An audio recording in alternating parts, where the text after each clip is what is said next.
मित्रांनो, तुम्हाला माहिती आहे का, छत्रपती शिवाजी महाराजांच्या काळात स्वराज्याचा GDP हा नक्की किती होता?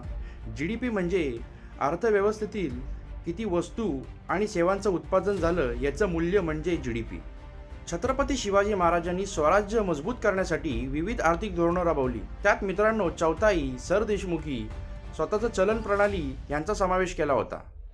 मराठा प्रदेशात मित्रांनो हस्तकला, धातुशास्त्र, वस्त्रोद्योग, जहाज बांधणी आणि शस्त्रास्त्र निर्मितीसाठी मोठ्या प्रमाणावर कामं केली जात होती, ज्यामुळे स्वराज्याची आर्थिक घडी ही मजबूत झाली होती.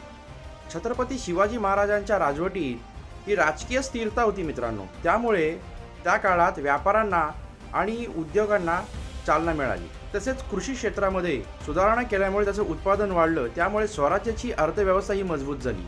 बाकी तुम्हाला मित्रांनो या व्हिडिओबद्दल काय वाटतं कमेंट करून नक्कीच सांगा, आणि जर व्हिडिओ आवडला असेल तर नक्कीच लाईक करा.